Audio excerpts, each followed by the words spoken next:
ஒரு நாள் அவ்வை பாட்டி காடு வழியாக நடந்து செல்லும்போது இளைப்பாற ஒரு நாவல் மரத்தின் அடியில் அமர்கிறார். அந்த மரத்தின் மேலே இருந்து ஆடு மேய்க்கும் சிறுவன் ஒருவன், என்ன பாட்டி, களைப்பாக இருக்கிறதா? நான் வேண்டுமானால் நாவல் பழங்களை பறித்து போடவா? இந்த மரத்தின் பழங்கள் மிகவும் சுவையாக இருக்கும் என்று கூறுகிறான். அதற்கு பாட்டி, சரிப்பா, பறித்து போடு என்கிறார். உடனே அந்த சிறுவன், பாட்டி, உனக்கு சுட்ட பழம் வேண்டுமா, சுடாத பழம் வேண்டுமா என்று கேட்கிறான். அதற்கு அவ்வை பாட்டி, பழங்களில் ஏதப்பா சுட்ட பழம், சுடாத பழம்?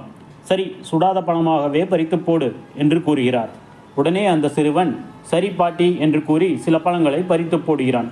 அந்த பழங்கள் மண்ணில் விழுந்ததால் பாட்டி அந்த பழங்களில் உள்ள மண் போக ஊதி ஊதி சாப்பிடுகிறார். உடனே அந்த சிறுவன், என்ன பாட்டி, ஊதி ஊதி சாப்பிட்றீங்க, பழம் சுடுதா என்று கேட்டு சிரிக்கிறான். உடனே அவ்வை பாட்டி அந்த சிறுவனின் அறிவை பார்த்து வியந்து, யாரப்பா நீ, இவ்வளவு அறிவாக பேசுகிறாய் என்று கேட்கிறார். உடனே அந்த சிறுவன் தனது உண்மையான உருவத்தை காட்டுகிறான். அது வேறு யாருமல்ல, கடவுள் முருகர்தான்.